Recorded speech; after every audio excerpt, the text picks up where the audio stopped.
এই জমানায় এই ফিতনার জমানায় কেউ যদি কয় মোল্লা মুর্শিদের লাগি লাগতো, ইমাম সাহেবের লাগি লাগতো, আমার কাছে বাংলা বুখারি আছে না, বাংলা বুখারি তো যথেষ্ট, আমার তো এরকম বাংলা কোরআন আছে, আমার তো হাদিস আছে।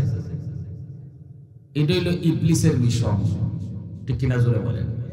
ইবলিস চায় সাধারণ মানুষকে যদি দূরে সরাইতে পারে আলেমদের থেকে, তাহলে সহজে তারা ধোঁকা দেওয়া যাইব।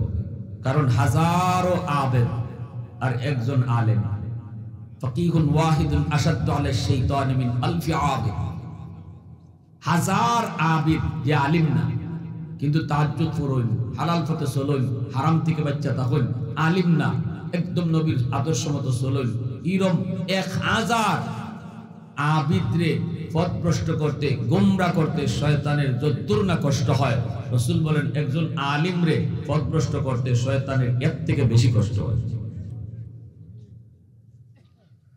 এজন্য আমার ভাইরা বন্ধুরা, যুবক, একটু দিলটা নরম করে কথাগুলি বোঝার চেষ্টা করো। উলামায়ে কেরাম হলো জগতের জন্য রহমত, সমাজের জন্য রহমত। উলামায়ে কেরামের মর্যাদা আমরা যদি নাও বুঝি, নবীজি বলেন আসমান জমিনের ভিতরে আর যত মাখলুক আছে ওরা কিন্তু উলামায়ে কেরামের মর্যাদা বুঝে। ইন্নাল আলিমা ইস্তাগফিরু লাহু মান ফিল আরদ ওয়া মান ফিস সামা হাত্তাল হিতানু ফি জাওফিল মা ওয়া ফি রিওয়ায়াতিন আন-নামলাতু ফি জুহরিহা। আল্লাহর নবী বলেন, উম্মতের দল, তোমরা যদি আলেম ওলামার কদর নাও বুঝো, এই যে দেখো গাছের পাতা, এই যে দেখো জঙ্গলের বাঘ ভাল্লুক, ওই যে দেখো গর্তের ভিতরে পিপিলিকা, পানির নিচের মাছ, যত যা কিছু তোমরা দেখো না কেন, সব কিছু আলেমদের মর্যাদা বুঝে। মাদ্রাসার তালেবে এলেমের মর্যাদা জানে, মাদ্রাসার কদরটা বুঝে। রাসূল বলেন এজন্যই গর্তের পিপিলিকাও দোয়া করে, পানির নিচের মাছও দোয়া করে, আল্লাহ সমাজে উলামায়ে কেরামের হায়াত তুমি বাড়ায়া দাও, আল্লাহ ঘরে ঘরে হাফেজ তুমি কবুল করে নাও, সমাজে সমাজে মাদ্রাসা তুমি কবুল করে নাও। কারণ হলো মাছে জানে, পিপিলিকায় জানে, আলেমদের হায়াত যত বাড়বো জমিনের হায়াত তত বাড়বো, মাদ্রাসার হায়াত যত বাড়বো জমিনের হায়াত তত বাড়বো। আল্লাহ নবী বলেন এটা তোমরা যদি নাও বুঝো, ওই যে ছোট ফিফরা আছে ফিফরাই বুঝে, এজন্য ফিফরাটাও মাদ্রাসার ছাত্রদের জন্য দোয়া করে। তুমি দেখো গাছের পাতা ছিঁড়ছে ছোট বাচ্চাটা, কিন্তু রাসূল কয় আমি রাসূল দেখতেছি ওই গাছের পাতাটাও মাদ্রাসার ছাত্রের জন্য দোয়া করে। এ যুবক, এজন্যই তো মুজাদ্দিদ আল-ফিসানি রাহমাতুল্লাহি আলাইহি যখন বাদশা আকবর জেলখানার ভিতরে বন্দী করে রাখলো, বিশাল বড় রয়্যাল বেঙ্গল টাইগার পাঠায় দিল। রয়্যাল বেঙ্গল টাইগারে যায় যেন ওনাকে খেয়ে ফেলে। বাদশা আকবরের বিরুদ্ধে তিনি ফতোয়া দিয়েছিলেন। বাদশা আকবর দ্বীনে এলাহি গঠন করেছিল, যেই ধর্মের মূল মন্ত্র ছিল ইসলাম বুঝি না, হিন্দু বুঝি না, হিন্দু আর ইসলাম ধর্ম এই দুই ধর্মরে মিলাই খিচুড়ি বানাও। মুসলমান হিন্দুদের গির্জায় যাইব, আরে হিন্দুরা মুসলমানের মসজিদে যাইব, মুসলমান কচ্ছপ খাইব, কাট্টা খাইব, আর হিন্দুরা মুসলমানের গরু খাইব। এইভাবে একটা ধর্ম বানাইছিল বাদশা আকবরের। এই ধর্মের নাম ছিল আকবরের দ্বীনে এলাহি। এরপরে মুজাদ্দিদ আল-ফিসানি তিনি ঘোষণা দিয়েছিলেন বাদশা আকবর কাফির, ওনাকে জেলখানায় বন্দী করেছেন। উলামায়ে কেরাম কখনো সরকারের রক্তচক্ষুর পরোয়া করে, পুলিশ র্যাব আর্মির ভয় দেখে আলেম উলামা কখনো ফতোয়া থেকে দূরে সরে না, ঠিক না জোরে বলেন? কখনো রক্তচক্ষুর পরোয়া কইরা তারা ফতোয়া দেয় না, যেটা সঠিক ফতোয়া সেটা দিবেই। প্রয়োজনে জেল হবে, জুলুম হবে, ফাঁসি হবে। এটা এ যুগে শুধু নতুন নয়, এটা মুজাদ্দিদ আল-ফিসানির জমানাতেও শুধু নয়, এর আগ থেকে এই নিয়ম নবীর জমানা থেকেই শুরু, ঠিক কিনা জোরে কর? ফাঁসিতে ঝুলা হবে না জেলে দেওয়া হবে, হক্কানি উলামায়ে কেরাম এরা কখনো এটা পরোয়া করতেন না। জেলখানায় ঢুকাই দিয়া বাঘ ছেড়ে দিছে বাঘ। এবার বাদশাহ আকবর মন্ত্রী পরিষদ লইয়া তাকায় তাকায় দেখতে চায় কিভাবে বাঘে যায় মৌলবীরে খায়। কিন্তু বাদশাহ দেখে আশ্চর্য ব্যাপার, যেই বাঘ মানুষ দেখলে পরে হিংস্র হয়, মানুষ দেখলে পরে যেই বাঘ কলিজা খাওয়ার স্বপ্ন দেখে, রক্ত খাওয়ার স্বপ্ন দেখে, এই বাঘ মুজাদ্দিদ আল-ফিসানি রাহমাতুল্লাহ আলাইহি, যিনি নবীর একজন নায়েব, যিনি একজন উম্মতের বহুত বড় আলেম, ইনার কাছে গেল, যাইয়ে এই বাঘটা আস্তে করে মাটিতে বয়ে গেল, লেজটা মাটিতে ফালাইয়া দিল, দুটা পাও এইভাবে বিছাইয়া দিল, লেজ নাড়ায় নাড়ায় বাঘে যেন বুঝাইতে চায়, হুজুর নাফরমান বাদশাহ আকবর আপনারে চিনছে না, কিন্তু আমি বাঘ আপনারে চিনে ফেলেছি। প্রশংসা করব কার? একটা আওয়াজ দিয়া মালিকের নাম কার? আরো জোরে কার? ওয়াহদাতি কি হিফাজত নেহি বেকুওয়াতে বাজু, ওয়াহদাতি কি হিফাজত নেহি বেকুওয়াতে বাজু, आती दिखी कुछ काम हक ले खुदादा, आती दिखी कुछ काम हक ले खुदादा, ऐ मर्द खुदा तुझको उक़्वत नहीं हासिल, जा बैठ किसी गार में अल्लाह को कर याद, जा बैठ किसी गार में अल्लाह को कर याद, ये सच की बातिल की तरफदार नहीं हम, गद्दार न समझो हम गद्दार नहीं हम, फूलों की तो रहन रुम मिजाज अपना है नाज़ोर, हम तेरी नहीं नेज़ा व तलवार नहीं हम, हम तेरी नहीं नेज़ा व तलवार नहीं हम। মুসলমানের আওয়াজে বলি আল্লাহু আকবার। বাদশাহ আকবর মন্ত্রী পরিষদ নিয়ে তাকায় তাকায় দেখতেছে এ ঘটনা কি? বাঘ তো মৌলবীরে খাওয়ার কথা, কিন্তু বাঘ দেয়া বয়ে গেল কেন? তাকায় রইছে বাদশাহ, হঠাৎ করে দেখে বাঘটা তার জিহ্বা বাইর করে দিছে। আর মুজাদ্দিদ আল-ফিসানি রাহমাতুল্লাহ আলাইহি তিনের পাও তালাটা ধরে রাখছে। বাগে তার জিহ্বা দিয়া আল্লাহর ওলি একজন আলেম নবীর নায়েবে নবীর পায়ের ধুলাগুলি ছাড়তাছে। এত আস্তে সুবহানাল্লাহ। মনে হচ্ছে আপনাদের সুনামপুরের বহু মানুষের পায়ের ধুলা বাগে ছাড়ে। সুবহানাল্লাহ আওয়াজে বোঝা যায়। আওয়াজ দিয়ে এখন সুবহানাল্লাহ আরো জোরে। তবে গরফুরি সাহেবের মতো হইলে হইব। গরফুরি সাহেবের মাটির মানুষ আপনারা কাছাকাছি, ঠিক না? নি তাইনের মতো হইলে বাগে দুলা সাইটটা দিব। 7 দিন ব্যাপী তফসির হয় সোনারঘাট। হুজুর প্রতি বছর বলে তফসিরে যাইতা। আল্লাহর ওলির কবরকে আল্লাহ জান্নাতের উঁচু মাকাম বানায় দেয়। সবাই বলেন আমিন। হুজুরে ওয়াজ করে শেষ, তাই রাত্রে থাকবা ব্যবস্থা করা হয়েছে মাদ্রাসার দোতলা। রাত 2টা না 2:30 বাজে ঘুম থেকে উঠতে কই আমি যাইব কি, আমার ফজরে পরে বুখারীর দর্স আছে। হুজুর রাখো, হুজুর নালিলা এত রাত্রে আপনারা আমরা পাঠাইব কেন? গাড়ি নাই গুড়ি নাই কিচ্ছু নাই। হুজুর হুজুর দয়া করে হুজুর ফজরে ফরফরে পাঠাই দিন। হুজুর ওখানে আমি তোমরা কইছি আমারে পাঠাও। আমি কইছি আমি যাইব কি, কইয়াতেন দোতলা থেকে নেমে যেতেছেন সিঁড়ি ভাইয়া, পিছনে উস্তাদরা নামতেছেন, সবাই ডরায় কোনটা মাতুন না, তাই নিয়ে রাস্তা খারাই রয়েছে। গাড়ি পাইতেন কই থেকে, রিক্সাও নাই, সাইকেলও নাই, রাস্তা কিচ্ছু নাই। এই অবস্থায় উস্তাদরা মাতুন না, সব ডরাইয়া দাঁড়ো দাঁড়া খারাপ। এই অবস্থায় হুজুর রাখুন যে আমরা আটকা দেখি এই মেইন রোডে সাদা রঙের একটা প্রাইভেট কার শা ডাকাইয়া হুজুরের সামনে খারাইছে। আবার লগে লগে ড্রাইভারের পাশে দেখি ড্রাইভারের মাথার মধ্যে সাদা পাগড়ি, পরনে তার লম্বা জুব্বা,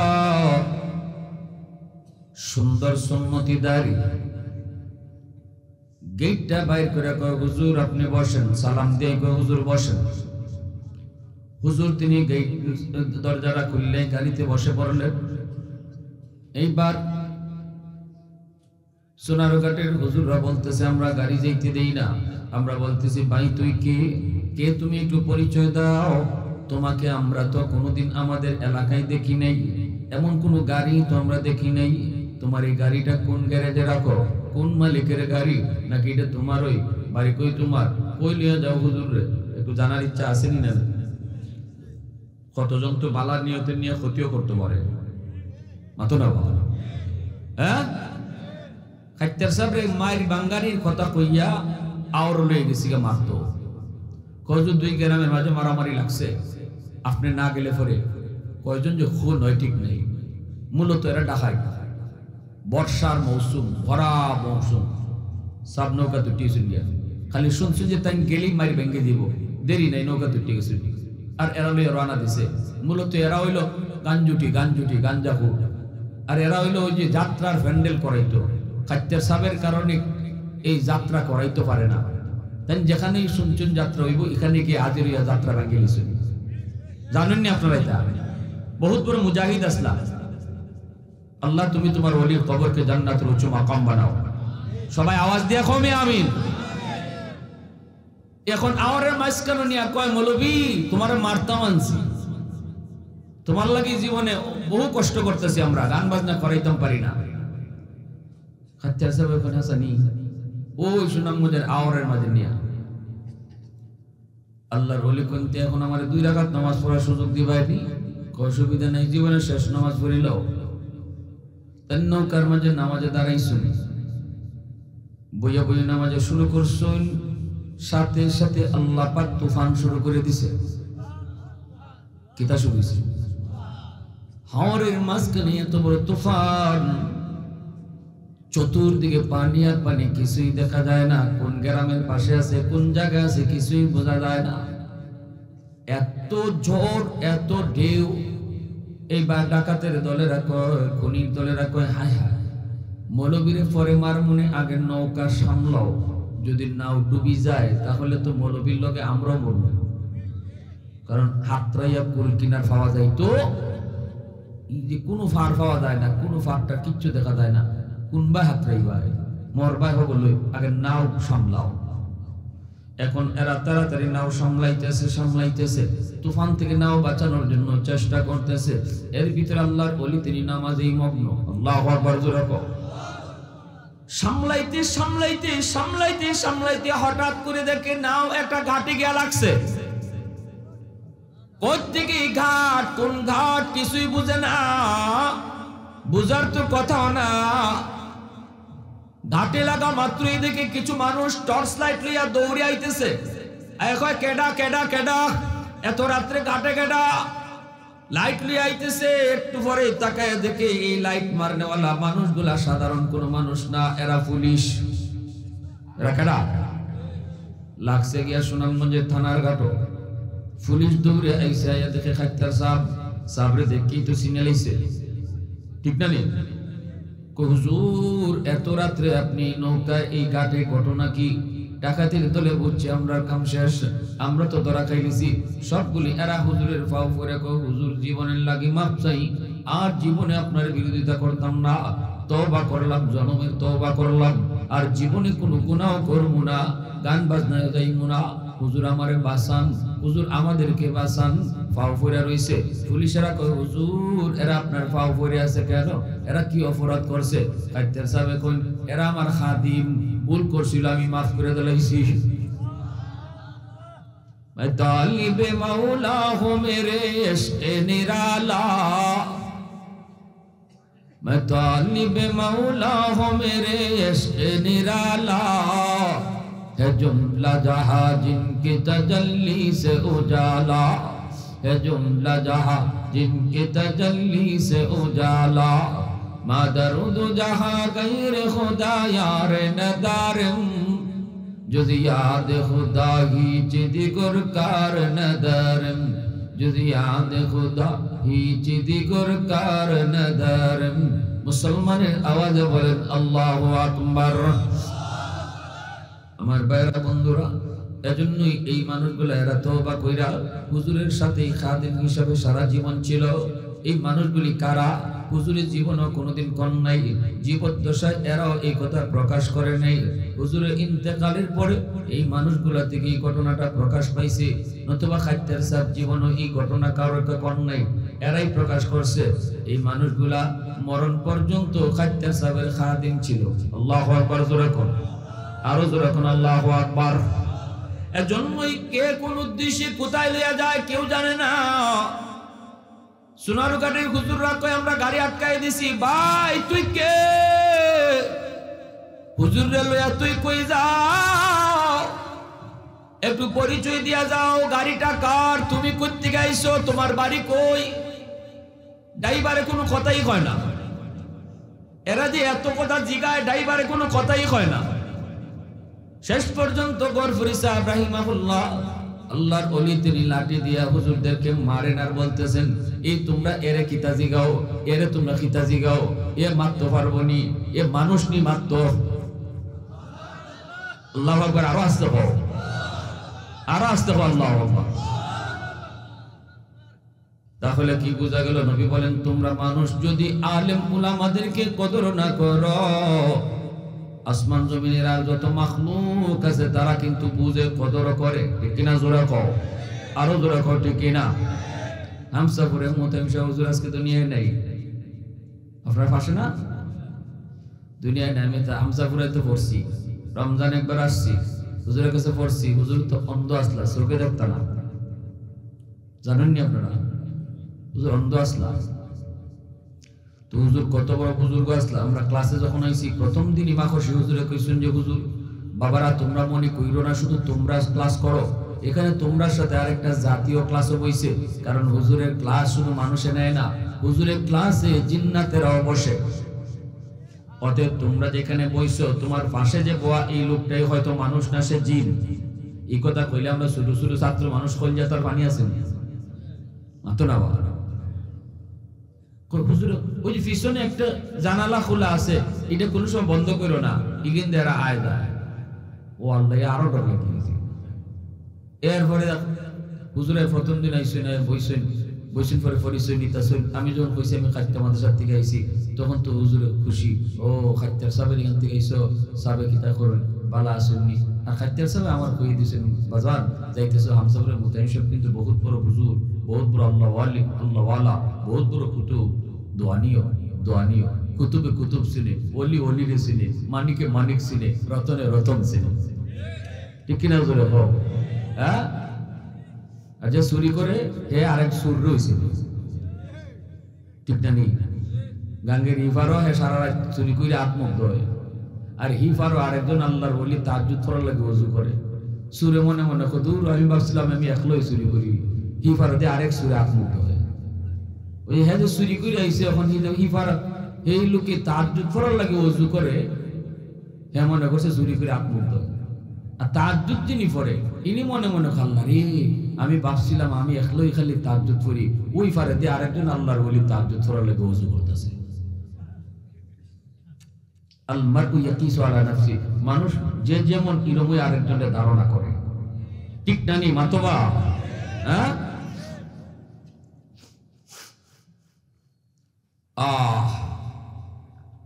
এজন্য আমার ভাইরা বন্ধুরা বলতেছিলাম, আল্লাহওয়ালাদেরকে কে চিনে? আসমান জমিনের আর যত মাখলুক আছে সবাই চিনে, ঠিক না? হ্যাঁ, তোমরা মানুষ যদি নাও চিনো, মাখলুক অন্যরা সবাই কিন্তু চিনে। এ আমার আল্লাহর বান্দা, একটু দিলটা নরম করে কথাগুলি বোঝার চেষ্টা করো। এজন্য বলি, আপনাদের এই মাদ্রাসা থেকে কোন ছাত্র কোন দিকে কোন অবস্থায় আল্লাহ তারে পৌঁছায় দেয় কেউ জানে না। ওই যে আমি বলছিলাম আপনাদের হামসাপুর হুজুরের কথা, হুজুরে একদিন এরকম ক্লাসে আইছেন, আইয়া বলতেছেন পিছনে কেডায় দোষটামি করো কইলি তেমনি নাম সহ ডর লাগিয়েছি। আমরা এখনো নাম কইছিই না, দোষটামি কেডা করো নাম সহ কইলি তেমনি। পরে আমার লজিংটা হয়েছে হুজুরের বাড়ির লোক হইল, আইয়া আস্তে আস্তে হুজুরের খেদমত করিয়া শুনি রাত 12টার পরে হুজুরে জিনের বিচার করেন। রাত 12টার পরে এই এলাকার সকল জিন্নাতের বিচার হুজুরের ঘর হয়। আর হুজুরও করেন জিনের বিচার। শুনলাম একদিন খাদ্দার সাহেবের ছেলে, ছোট ছেলে ইসাক আমিনী আর খাদ্দার সাহেবের নাতি মঞ্জুর রশিদ আমিনী, মঞ্জুর রশিদ আমিনী বহুত বড় একজন মুহাদ্দিস, বহুত বড় মুহাদ্দিস, বয়ান করেন, আমার ক্লাসমেট বন্ধু, আমরা একসাথে পড়তে গেছিলাম। তা আমরা এই তারাবির পরে এক জায়গায় বইয়া গল্প করতেছি, এই অবস্থায় খাদ্দার সাহেবের ছেলে ইসাক আমিনী একটু প্রস্রাব করার লাগি বাইরে গেছে একটা জঙ্গলের পাশে। তো প্রস্রাব কইরা আইতে পারছে না, দৌড়ে আইয়ই এমন ভাবে গরম পড়ছে, মুখিদের চাপড়া পড়তেছে। তাড়াতাড়ি আমরা ধরছি, কি তুইছে পুরো হাঁপাইতেছে। এখন আমসরে মোতামিম হুজুরের মেয়ের জামাই, তাই না আলিম, তাই না আসলাই কেন? তো ধরে কি তুইছে বাবা? তাই সাবের ছেলে বুঝতেছে, আমি দেখি জঙ্গলের ভিতরে এক বেটা এক বেটিরে দৌড়াইতেছে আর মারতেছে, আর বেটি খালি চিল্লাইতেছে, সাদা পোশাক পরা। ছাত্র মানুষ, আমরা তো ডর লাগবেই। তো হুজুরের মেয়ের জামাই যায় জঙ্গলের মধ্যে খারাই একটা ওয়াজ শুরু করছে, এই তোমরা না বারবার হইছে যে নবীর মেহমানরা আইবা রমজান হুজুরের কাছে পড়তা, তোমরা ছাত্ররা যাতে না ডরায় কিভাবে চলাচল করতায়। তুমি যদি তোমার বউরে মাই রই থাকো, ছাত্র এখানে একজন পেশাব হইছে, তারা দেখলাই না কেন লাগি কালকে বিচার হইব এটা আব্বার সামনে। এই কথা কইয়া তাই জঙ্গলের মাঝে ওয়াজ করে আইছে, আর আমি খালি 30 মতি কারবার দেখতেছি। সেহরির সময় আমি মসজিদে যাইমু, ফজরের সময় দেখি মোতামিম হুজুর লাঠি বর দিয়া অন্তত হুজুর লাঠি বর দিয়া এভাবে মসজিদের দিকে আগাইতেছে। আমি আস্তে করে পিছনে গিয়ে ওই হাতে ধরছি, দল্লিকুল নাসির, জি হুজুর চলো, আমি হাতে ধরে নিতেছি। তা আমার কইতেছেন, বাবা গত রাইতে কি হইছে? কেউ কিন্তু এখন পর্যন্ত হুজুরে কেউ কিছু কইছে না। আমি বললাম, হুজুর এভাবে খাদ্দার সাহেবের ছোট ছেলে যে ডরাইছে। ও বাবা আমার কাছে আইছিল, এরা হয়ে গেছে, মাফ চাই গেছে। যে পেশাব করতে বইছে তারে দেখছে না। আল্লাহ আকবার জোরে করুন। দেখছেন নাকি? আর আমারও কইতেছেন এত রাত কইরো না তোমরা, সে তারাবির পরে খাওয়া দাওয়া করে ঘুমাই যাও, এত রাত পর্যন্ত গফ করছো লাগে কালকে। এরপরের দিনে আমি কই আজকে আমি দেখতাম 12টার পরে হুজুরে জিন্নাতের বিচার কিতা করলাম। আমি হুজুরে তারাবি ফইরে খাইয়ে হইয়া গেছি হুজুরে কেন মাথা টিপাই দেবার লাগে, গিয়া মাথা টিপাই দিতেছি, আর হুজুরের ওই আকাবিরদের জীবনী শুনাইতেছেন, শুনতেছি, দেওবন্দের কথা বলতেছেন, শুনতেছি, আমি মাথা টিপাইতেছি, তেল দিতেছি। আমার তো ইচ্ছে হইলো 12টা হয় না খেল লাগে, বুঝলেন নাকি? 12টা হয় না খেল লাগে, আজকে বিচার না দেখে যাইতাম না। যেই খালি 11:30 থেকে 11:15 ইয়েতেছে, এমনি হুজুরের কন্যাসি কয়টা বাজে? আমি বললাম হুজুর 11:30। ও আমার তো দিলে বাড়ি মারছেন গড়ি খেল লাগছে। তারপর বললাম হুজুর 11:30। বাবা যাও কি বুঝছেন এখান? আমি হুজুর আমি যাইতাম না, আমি দেখতাম আইসা দেখতাম, ওর শখ হয়েছে। হুজুর না না না বাবা যাও কি ডরাই ভাই যাও কি। আমি হুজুর ডরাইতাম না, আপনি তাহলে ডরাইতাম না না না যাও কি। ওই আইসে জিন্নাতের বিচার করুন। আল্লাহ নবী কিতা কইছেন, মানুষ তোমরা আলিমদের না চিনলেও জিন বুত দানব সহ সব মাখলুকে আলেমদেরকে চিনে। সুবহানাল্লাহ। এজন্য আমার ভাইরা বন্ধুরা যুবক একটু শোনো, গুনাহ যদি তোমার বেশি হয়ে যায় তখন তুমি নিরাশ হয়ে যাবা, মনে করবা আমার মনে হয় তওবা নসিব হইতো না, আমার আল্লাহ মাফ করতো না, আমার আল্লাহ মাফ করতো না। এমন বহু মানুষ আছে বেশি গুনাহ কইরা সুইসাইড করে, বেশি অপরাধ কইরা আত্মহত্যা করে ফেলে, কয় আমার আর দুনিয়াতে বেঁচে লাভ নাই, বাঁচার আর কোনো শখ নাই, সুইসাইড করে ফেলে অপরাধ বেশি হওয়ার কারণে, যন্ত্রণা সহ্য করতে না পারার কারণে। অথচ উলামায়ে কেরামের সোহবতে যদি থাকতো, আলেম উলামা বুঝাই দিত তওবার এত বড় পাওয়ার, তওবা করার লগে লগে গুনাহ যদি পাহাড় পরিমাণ হয়, আল্লাহ পাহাড় পরিমাণ গুনাহকে নেকি বানায় দেয়। তওবার কারণে যদি তোমার গুনাহ সাগর পরিমাণ হয়, সাগর পরিমাণ গুনাহকে আল্লাহ নেকি বানায় দেয়। গুনাহ ছিল সাগর পরিমাণ, এখন নেকি হয়ে যায় সাগর পরিমাণ। তাহলে গুনাহ যত বেশি হইব, তওবা করলে, তওবার সুযোগ যদি ফাইলায়, আল্লাহ যদি তার তওবা করার সুযোগ দিয়া লায়, আর যদি কইরা লাইতে পারে, হায়াতে যদি মিলি যায়, তাহলে গুনাহ যদি সাগর পরিমাণ হয়, ওই সাগর পরিমাণ গুনাহকে আল্লাহ সাগর পরিমাণ নেকি বানায় দেয়। একটু আওয়াজ দিয়া কোন না সুবহানাল্লাহ। ইল্লা মান তাবা ওয়া আমানা ওয়া আমিলা আমালান সালিহা ফাউলাইকা ইউবাদদিলুল্লাহু সাইয়্যাতিহিম হাসানাত ওয়া কানাল্লাহু গফুরুর রহিমা। বনি ইসরাইলের এক লোককে ৯৯টা খুন কইরা, এরপরে একজন মৌলবী না, আলিম না, কিন্তু আবিদ, তার কাছে গিয়ে জিজ্ঞাসিল, আমি ৯৯টা খুন করি লইছি, আল্লাহ আমারে মাফ করবনি? আমি তো মনে করি আমার মাফ পাওয়ার মনে হয় উপায় নেই। ওই লোকটা আলিম ছিল না, আমল ছিল, এলেম ছিল না, তবে আমল ছিল। সে কয়ে উঠছে কিটা হর হর এখান থেকে আমার সামান দিকে ৯৯টা খুন করে তুই আইস আল্লাহর কাছে মাফ চাইতে, তোরে আল্লাহ আবার কেমনে মাফ করবো?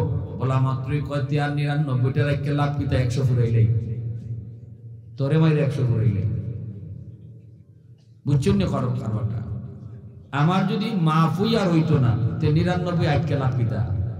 আর এক করলেও তুই সেঞ্চুরি। যে কইছিল যে আল্লাহ করে মাফ করতো না, হেরে মাইরে সেঞ্চুরি করে নিছে। এরপরে গেছে একজন আলিমের ধরো, আলিম এখন কাটা কইছে তোমার আল্লাহ মাফ করতো না, যে কইছিল হেরো খতমাই গেছি। এখন আপনি আমার কই ১০০ তো আমার হয়ে গেছি গা, আমার মাফ হওয়ার ব্যবস্থা আছে নি? আলিম এখন 100 বার আছে, ১০০ বার আছে। এখন ডরাই হইন না তা, না না ডরাই না, হাসি কইতেছি, তোমার সুযোগ আছে, কারণ এটা আল্লাহর কথা। ইল্লা মান তাবা ওয়া আমানা ওয়া আমিলা আমালান সালিহা ফাউলাইকা ইউবাদদিলুল্লাহু সাইয়্যাতিহিম হাসানাত। আল্লাহ শুধু তোমার গুনাহ মাফ করব না, গুনাহ যেই পরিমাণ আছে এই পরিমাণ গুনারে এই পরিমাণ নেকি বানায় দিব। আওয়াজ দেখো না সুবহানাল্লাহ। ওই গুনার পরিবেশ ছাড়ো, যে যারা সাথে বইয়া বইয়া মদ খাইতায়, যারা সাথে বইয়া বইয়া জিনা করতায়, যারা সাথে বইয়া বইয়া ট্যাবলেট খাইতায়, এরা সঙ্গ সাইরে দিত। এবার সাইরা তুমি ওই তবলিগে যাওগা, ৪০ দিনের লাগে সালত চিল্লা যাওগা, আনলে ওই আলেমদের মজলিসে যাও, যাও তুমি গরফুর মাদ্রাসা গিয়ে এখানে থাকো, এর সাথে দেখা করো, এখানে সময় কাটাও। তো দিয়ে দিছি বেটা, আইবার সময় রাস্তা তুই ঘুরে গেছি। পরে ফেরেশতারা আইছে ২ দল, তার লাশ এক দলে আইছে জাহান্নামে নিতা, আর একদমে জান্নাতে নিতা। এখন দেখা যায় টানাটানি শুরু হয়ে গেছি। একদল এখন সে জাহান্নামী, আর একদল এখন না জান্নাতি। জান্নাতি কেমন হইলো? সারা জীবন খালি গুনাহ, জান্নাতি তো কেমনে? তওবার নিয়তে বাড়িছে যে, এজন্য জান্নাতি। আর জাহান্নামের ফেরেশতারা আইছে না, তওবা এখনো করতে পারছে না, গেছেই না এখনো। হুজুরা তো গেলেন না, গরপুর গেলেন না, হইতো হুজুরের কাছে গিয়া যদি হাত মিলে কইতো আল্লাহ আমারে মাফ করতেন না, বুঝতাম তওবা করছে। এ খালি বাইরেছে, তওবা হইছে না। না, এর জান্নাত তো যাইতেই পারে না, আমরা এর জাহান্নামে নিয়ে যাইমু। ওই অবস্থায় আল্লাহ ফয়সালা দিয়েছেন, আল্লাহ এখন মাইরো না, মারামারি করো না, ঝগড়াঝাটি করো না, মাইপে দেখো, জমিন মাফো, দেখো কোন ভাই বেশি আগ হইছে। হাদিসে আইছে গুনাহগার হতের জমিনের কাছাকাছি হয়েছিল, কিন্তু তওবার নিয়তে বাইরিবার কারণে আল্লাহ পাক নেককারদের মজলিসের কাছাকাছি বানাই দিয়েছে। মাপ দিয়া দেখা যায় নেক মজলিসের কাছাকাছি হে এক হাত বাইরে গেছে। তখনই আল্লাহ কয়, নেও আমার বান্দা, তওবার নিয়তে যেহেতু এক হাত আগ হয়ে গেছি, আমি তারা মাফ করে দিছি। সুবহানাল্লাহ, জোরে কও, আরো জোরে কও সুবহানাল্লাহ। এজন্যই আমার ভাইরা, হযরত মুসা আলাইহিস সালাম আল্লাহরে কইছিল, আল্লাহ এই দুনিয়ার সবচেয়ে বড় নাফরমান কেডা, একটু দেখাইবাই নি আমারে। আল্লাহ এখন দেখবার খুব বেশি শখ, বলে আল্লাহ মন চাইতেছে একটু দেখতাম যে এই দুনিয়াতে এর চেয়ে বড় গুনাহগার আর কেউ নাই, তার একটু দেখতাম। আল্লাহ এখন ৩ রাস্তার মুখকে দাঁড়াও। মুসা নবীকে দাঁড়াইছো, লোকটার চেহারা দেখছো, দেখে এরপর আইছো না, এখন আল্লাহ গুনাহগার তো দেখলাম, কিন্তু এই জমিনে সবচেয়ে বড় ওলি কে একটু দেখতে মন চায়। আল্লাহ কই গুনাহগারও দেখছো, এখন আমার প্রিয় বান্দাও দেখতে হয় বলে হ। আল্লাহ পাক কয় যেখানে সকালে দাঁড়াইছো এখানে গিয়ে দাঁড়াও, দেখবা ওই দিক থেকে একটা মানুষ আইতেছে, সেই হলো এই জমিনে আমার সবচেয়ে বড় প্রিয়, সবচেয়ে বড় ওলি।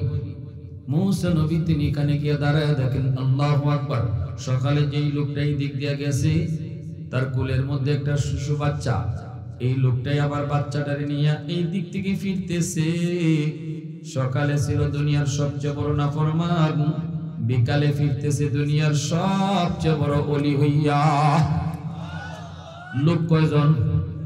জোরে খাও, আরো জোরে। আহাদুন লাইসা কামিসলিক সামাদুন লাইসা কাফাদলিক লিমানিল মুলকু তুগুই তু সাদাওয়ার খুদাই তো খুদা বন্দে ইয়ামিনি তো খুদা বন্দে ইয়াসারি তো খুদা বন্দে জমিনি তো খুদা বন্দে সামাই তো রহিমি তো করিমি তো সামিঈ তো বসিরি তো মুইজ্জি তো মুদিল্লি তো মালিকিল আরশি বাজাই। আল্লাহু আকবার, জোরে কও। মুসা নবী এইবার আল্লাহর কাছে জানতে চায়, মালিক ও মালিক, সকালে ছিল দুনিয়ার সবচেয়ে বড় নাফরমান, বিকালে হয়ে গেল দুনিয়ার সবচেয়ে বড় বলি, কেমনে কি হইল একটু বুঝি নাই গো মালিক, একটু তুমি বুঝায় দাও। আল্লাহ কয় মুসা তাহলে শোনো, আমার বান্দা তওবার নিয়তে বাচ্চাটারে কোলে নিয়া জঙ্গলে গেছে, পাহাড়ের উপরে উঠছে, নির্জন স্থানে গেল তওবা করার নিয়তে, কিন্তু শিশু বাচ্চাটারে কোলে লইয়া গেছে জঙ্গলে পাহাড়ের উপরে উইটা। এরপরে বাচ্চাটারে কয়, আব্বু তোমারে আব্বু পাহাড়ে লইয়া আইছি, এই জায়গায় কোনো মানুষ নাই, কেউ তোমাকে আমাকে দেখে না, দেখেন একজন মালিক, তিনি হলেন তোমার আমার খালিক, তার নাম হলো আল্লাহ। আমি ওই মালিকের অনেক অনেক নাফরমানি করছি বাবা, তোমার বাবার গুনাহ জমিনের চেয়েও বেশি, সাগরের চেয়েও বেশি হয়ে গেছে। আমার মতো গুনাহগার আল্লাহর জমিনে আর হয়তো কেউ নেই। বাবা তোমার লইয়া পাহাড়ের উপরে আইছি তওবা করমু, আল্লাহর কাছে চোখের পানি সাইরা সাইরা কানমু। আব্বা যখন কানমু তখন তুমি আব্বার সাথে তুমিও কান্দো, তুমি কইও আমিন আমিন আমিন আমিন। যখনই বাপে কান্দা শুরু করেছে রে মুসা, তখনই দেখি তার এই অবুঝ বাচ্চাটাও কান্দে। বাপে কয়, আল্লাহ তুমি মাফ করো, আর জীবনে গুনাহ করতাম না। অবুঝ বাচ্চাটাই কান্দে কান্দে কয় আমিন আমিন, আল্লাহ তুমি আমার আব্বারে মাফ করো। আমি আল্লাহর রহমতের সাগরে ঢেউ শুরু হয়ে গেছে, আমার রহমতের সাগরে ঢেউ শুরু হয়ে গেছে। এই অবুঝ বাচ্চাটার কোনো গুনাহ নাই, হাতটা তার পাক, না পাক তার বাপের হাত, কিন্তু বাচ্চাটার হাত পাক, না পাক তার বাপের মুখ, কিন্তু বাচ্চাটার মুখ পাক। ওই পাক মুখ দিয়া পাক হাত দিয়া চোখের পানিটা ফালাইয়া বাবার জন্য যখন আমিন কইছে, আমার রহমতের সাগরে জোশ দিয়া উঠছে। সাথে সাথে আমি তার গুনাহ শুধু মাফ করছি তা না, যেই পরিমাণ গুনাহ ছিল ওই পরিমাণ গুনাহরে ওই পরিমাণ নেকি বানায়া দিছি। এজন্য মুসা তার নেকিও বাইরে গেছে। এজন্য আগে আসিল দুনিয়ার সবচেয়ে বেশি গুনাহগার, এখন হয়ে গেছে দুনিয়ার সবচেয়ে বেশি নেকিদার। আল্লাহু আকবার, জোরে কও। গুনাহ যেই পরিমাণ, এই পরিমাণ যদি নেকি বানায় দেয় তাহলে নেকিও তো এখন বাইরে গেছে, ঠিক কিনা জোরে কও। এজন্যই আল্লাহর রাসূল বলে আত-তাইবু মিনাদ যামবি কামান লা যামবা লা। রাসূল কয় তওবাকারী তওবা করলে তার আমলনামায় আল্লাহ কোনো গুনাহ রাখে না তা না, কোনো আলামতই রাখে না। কেমনে আলামত আল্লাহ রাখবো? গুনাহ মাফ করার পরে তার আমলনামায় এই জায়গা যদি খালি থাকে, হাসরের মাঠে আরেকজনের দিকটা কইব তোর এই জায়গা খালি দেখা যায় কেন? মনে হয় এখানে গুনাহ ছিল, আল্লাহ তোরে দয়া করে মাফ করে দিছে, এতটুকু খুঁটা যেন কেউ দিতে না পারে। এজন্য আল্লাহ পাক এই খালি জায়গাটাকে তার পক্ষ থেকে নেকি দ্বারা বইরা দেয়। একটু জোরে করো না সুবহানাল্লাহ। ইন্নাল্লাহা ইউহিব্বুত তাওয়াবিন ওয়া ইউহিব্বুল মুতাতাহহিরিন। পবিত্র যারা গুনাহ করে না এদেরকে আল্লাহ ভালোবাসে, এই ভালোবাসা আল্লাহ পরে আনছে। কিন্তু গুনাহ হইয়া যায়, কিন্তু এরপরে গুনার উপরে অটল থাকে না, কান্দা শুরু করে, আল্লাহ ভুল করছি। এই তওবাকারীকে ভালোবাসার কথা আল্লাহ আগে আনছে। সুবহানাল্লাহ, আরো জোরে কর সুবহানাল্লাহ। আল্লাহর কাছে বান্দা যখন অনুনয় বিনয় করে, আল্লাহ ভুল হয়ে গেছি, আল্লাহ তুমি মাফ করে দিলাও, এটা আল্লাহর কাছে অত মায়া লাগে, আল্লাহর কাছে এই সিনারিটা এত ভালো লাগে। এক হাদিস শরীফে আছে, আল্লাহ পাক কয়, যদি এই সিনটা আমি দুনিয়াত না দেখতাম, কাকুতি মিনতির কান্দা কাটির, তাহলে আমি মানুষ বাদ দিয়া জমিনে আরেক প্রতিনিধি পাঠাইতাম। দরকার আছিল না মানুষ, আরেক জাতি পাঠাইতাম যারা এইরকম ভাবে আমি আল্লাহর কাছে কাঁদতো। কান্দাটা আমার কাছে অত ভালো লাগে। গুনাহ হওয়াটা বড় অপরাধ না, শয়তান চ্যালেঞ্জ দিয়ে আসছে গুনাহ করাইব। আমরা এই চ্যালেঞ্জে বাঁচতাম পারতাম না, কিন্তু গুনাহ হওয়ার পরে গুনাহ অটল থাকা, নেমকিয়া গুনাহ করছি কি তুইছে, এটা বড় অপরাধ। যদি গুনাহ হওয়ার পরে একজন কইলে আল্লাহ ভুল করে নিয়েছি, আল্লাহ আল্লাহ তুমি মাফ করে দাও, আল্লাহ এত খুশি হয়। শয়তান দেখো তুই যত চ্যালেঞ্জে খরচ থাকে লাগি, আমার বন্ধু যখনই খালি কইব আল্লাহ ভুল করে নিয়েছি মাফ করে দাও, সাথে সাথে আমি মাফ করে দাও। গভীর রাত খাটি দিলে তওবা করার নিয়ত কার কার আছে একটু হাত উঠে আল্লাহরে দেখাও। আল্লাহ তুমি কবুল করো। সবাই কোনা আমি, আরো জোরে কোনা আমি। অসুবিধা হইতেছে আপনাদের? শীত নিল না, পেটে বুক লাগছে না, কি কর না বা কেউ কেউ বলতে দিতেছে আমার, কেউ কেউ কইতেছে আল্লাহ হুজুরে যে সারে না রে, সিন্নিটা কোন সময় যাবে। লা ইলাহা ইল্লাল্লাহ,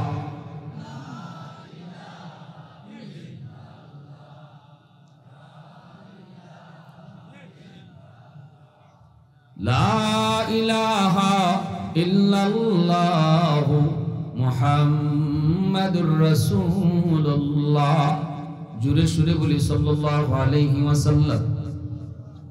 আর 5 থেকে 6 মিনিট একটু ধৈর্য ধরতে পারবেন? একটা ঘটনা কইলাই মনে পড়ছে, কইলি তো নিবা কইলাই। আবু বকর সিদ্দিক রাদিয়াল্লাহু তাআলা আনহু আর হযরত ওমর রাদিয়াল্লাহু তাআলা আনহু নাম শুনছেন নি আপনারা? এই দুইজন নবীজির আত্মীয়তার সম্পর্কে কি তা লাগু না? আলিম উলামা কেউ কইও না, আলিম স্যার আলিম স্যার আলিম স্যার। এখান থেকে শুনছি, আপনি আসতে কই এদিক থেকে কও। আবু বকর আর হযরত ওমর নবীজির সম্পর্কে কি তা লাগু? শ্বশুর। এদিকে শ্বশুর।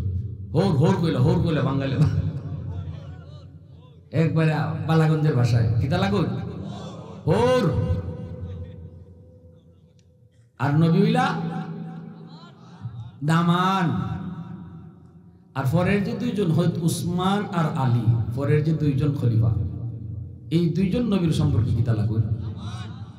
এই মাশাআল্লাহ বালাগঞ্জের মুসলমান, ডাক মুসলমান। পরের দুইজন হইলা নবীর দামান আর নবী হইলা হোর। আর আগের দুইজন হইলা নবীর হোর, নবী হইলা দামান। মনে থাকবো না? জবাব মনে থাকবে? হ্যাঁ, এটা ইসলামের প্রাথমিক জ্ঞান, বেসিক নলেজ। এই জ্ঞানগুলা থাকাটা, এটা এর জন্য মাদ্রাসাত পড়ন লাগবে। এটা লাগি কি মাদ্রাসাত পড়ন লাগে? এতটুকু জ্ঞান শিখতে হইলে মুসলমান হওয়াটাই যথেষ্ট, ঠিক না নি? কিন্তু কপাল আমরা খারাপ, আমরা এটাও জানি না। কিন্তু কোন খেলোয়াড়ের, কোন নায়কের বউ কেডা, হোর কেডা, এটা খুব ভালো বুঝি, ঠিক না নি? যে আমার রসুলের ব্যাপারে আমরা এই ব্যাপারে আগ্রহ করব। এই দুইজন নবীজির শ্বশুর, এই দুইজনই একদিন কথা শুরু করছেন। হযরত আবু বকর সিদ্দিক রাদিয়াল্লাহু তাআলা আনহু হযরত ওমর রাদিয়াল্লাহু তাআলা আনহুকে বলতেছেন, ভাই ওমর, আমি আবু বকরের মন বলে তোমার জীবনের নেকি আমি আবু বকরের চেয়ে বেশি। এমনি হযরত ওমর বলেন, ভাই আবু বকর, এটা কেমন কথা আপনি বললেন? আপনি হলেন উম্মতের ভিতরে সবচেয়ে সেরা, নবীর পরে আপনার মর্যাদা, তাহলে আমার নেকি বেশি হয় কেমন করে? এই কথা বলতেই হযরত আবু বকর সিদ্দিক বলেন, ভাই ওমর, আমি এমনি এমনি বলি নেই, আমি কোরআনের আয়াত দিয়ে দলিল দিমু। আল্লাহর কোরআনে আয়াত বলে তোমার জীবনের নেকি আমার চেয়ে বেশি, আমার চেয়ে বেশি। ওমর বলে কোরআনের কোন আয়াত আল্লাহ আমার নেকির কথা কইছে? আবু বকর কয় আল্লাহ তোমার নেকির কথা কয় নাই, তবে একটা রুল কয়ে দিছে, একটা স্কেল বইলা দিছে, এই স্কেল দিয়ে মাইপিয়া দেখি তোমার নেকি আমার থেকে বেশি। আচ্ছা কোনছেন দেখি কোন স্কেল? কয় ইল্লা মান তাবা ওয়া আমানা ওয়া আমিলা আমালান সালিহা ফাউলাইকা ইউবাদদিলুল্লাহু সাইয়্যাতিহিম হাসানাত। আল্লাহ পাক বলেছে তওবার পরে আল্লাহ পাক তওবার আগে যত গুনাহ ছিল এই গুনারে আল্লাহ নেকি বানায়া দেয়। এ ভাই ওমর, ইসলাম গ্রহণ করার আগে তোমার জীবনের গুনাহ আমার থেকে কম ছিল না বেশি ছিল? তুমি কও। হয়তো তোমার কয় অবশ্যই আমার গুনাহ বেশি আছিল। ইসলাম গ্রহণের আগে ওমরের গুনাহ আবু বকরের চেয়ে বেশি, কারণ ওমর একটু গরম মানুষ, ঠিক না? নি এটা ঠিক, আমার গুনাহ ইসলাম গ্রহণ করার আগে বেশি আছিল। এবার আবু বকর বলেন এবার কও ইসলাম গ্রহণ করার পর তওবার পরে আল্লাহ পাক যদি আগের গুনারে নেকি বানায় দেয়, তাহলে তোমার আগের বেশি গুনারে আল্লাহ তো এখন বেশি নেকি বানায় দিছে। গুনাহ যেমন তোমার আমার চেয়ে বেশি ছিল, এইবার নেকিও তো আমার চেয়ে বেশি হয়ে গেল। বলা মাত্রই হযরত ওমর চুপ হয়ে গেলেন। এইবার হযরত ওমর চুপ হয়ে গেলেন। আল্লাহর কোরআনের আয়াত সামনে চলে আসছে, এখন আর যুক্তি চলে না, তর্ক চলে না। আমার আপনার কাম হবে যখনই আমি আমার কথার উপরে আল্লাহর কথা শুনবো, আমার কথার সামনে যখন রাসূলের কথা আসবে তখন আমার কথা বাতিল। আমি যত বড় পণ্ডিত হই না কেন, যত বড় আমি বুদ্ধিজীবী হই না কেন, আমার রাসূলের কথা আল্লাহর কথা যখন সামনে আসবে আমার কথা বাতিল, আমার যুক্তি বাতিল, আমার পণ্ডিতি বাতিল। এর নাম হলো উম্মত, ঠিক কিনা জোরে বলো। এইবার হযরত ওমর কইবে আবু বকর যদি এমনই হয় আমি ওমরের জীবনের নেকি যদি তোমার চেয়ে বেশি হয়, তাহলে আসো দুইজনের নেকি পাল্টাইলাই, বদলা বদলি করিলে। আমি ওমর আমার জীবনের সব নেকি তোমারে দিয়ে দিব, আর তুমি তোমার জীবনের সব নেকি লাগতো না, খালি আমারে এক রাইতের নেকি দিবাই দেখো।